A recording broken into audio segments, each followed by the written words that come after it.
സക്കാത്തിന്റെ എന്തോ പറയുന്നുണ്ട്. സക്കാത്തിന്റെ കൂടെ അതിൽ ആഡ് ചെയ്യാം. ഇതില് സക്കാത്തിൽ പലപ്പോഴും നമ്മൾ എത്ര കേട്ടാലും അല്ലേ കൺഫ്യൂഷനാണ് ചിലപ്പോഴൊക്കെ. അല്ല ഉസ്താദേ, ശരിയാ സദസ്താ ശരിയല്ലേ? അപ്പൊ ഇതെന്താണ് ഒന്ന് പറഞ്ഞു കൊടുക്കാൻ പറ്റുമോ ഉസ്താദേ? നമുക്ക് സക്കാത്ത് ഫിത്ർ സക്കാത്താണ്. ആ ഫിത്ർ സക്കാത്തിനെ സംബന്ധിച്ചുള്ള ഒരു ഇത് എത്ര 4 മുദ്ദാണ്. ഇതൊരു മുദ്ദാണ്. ഈ മുദ്ദ് 4 ആയാലും സാണ്. ഇതാണ് നമ്മൾ ഒരാൾക്ക് ഫിത്ർ സക്കാത്ത് കൊടുക്കേണ്ടത്. അതുപോലെ അതിന് 4 മുദ്ദ ഒരു സാ. പിന്നെ ഇവിടെ ഉള്ളത് സ്വർണം വെള്ളി. സ്വർണം 85 ഗ്രാം സ്വർണം ഉണ്ടെങ്കിൽ 2% സക്കാത്ത് കൊടുക്കണം.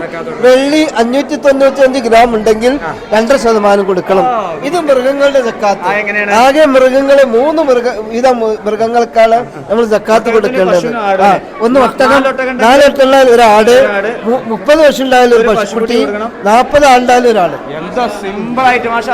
ഈ ഭക്ഷണ വസ്തുക്കൾ നാട്ടിനനുസരിച്ചാണ് നമ്മൾ സക്കാത്ത് കൊടുക്കേണ്ടത്. അപ്പൊ ഇതൊക്കെ നമ്മളെ ഭക്ഷിപ്പിക്കുന്ന സാധനങ്ങളാണ്. ഇവിടെ 612 കിലോ ധാന്യം ഒരാളെ കയ്യിലുണ്ടെങ്കിൽ അത് മഴയിൽ നനഞ്ഞാൽ 10-1 സക്കാത്ത് കൊടുക്കണം. അതുപോലെ ഭക്ഷണ ഇത് ഫ്രൂട്ടുകള്, ഫ്രൂട്ടിൽ പഴത്തില് മുന്തിരി, തമ്പറും അതുപോലെ ഈത്തപ്പഴം മുന്തിരിയുമാണ് സക്കാത്ത് കൊടുക്കണം.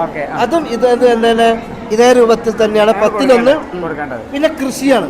കൃഷിയിൽ പ്രത്യേകം പറയാനുള്ളത് നമ്മൾ തേവി നനച്ചതുകൊണ്ട് തേവി നനക്കാത്തതുകൊണ്ട്. ഇവിടെ ചെലവോട് കൂടി നനച്ചതാണെങ്കിൽ 20-1 സക്കാത്ത് കൊടുക്കണം.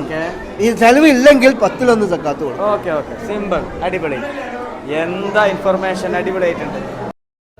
മേമാട്ടുപാറ മദ്രസയിലെ എക്സിബിഷൻ്റെ ഭാഗമായിട്ടാണ് ഇത്തരത്തിലുള്ള വ്യത്യസ്തമായ ഇൻഫോർമേറ്റീവ് ആയിട്ടുള്ള കാര്യങ്ങൾ അധ്യാപകരും വിദ്യാർത്ഥികളും ഒരുക്കിയത് കേട്ടോ.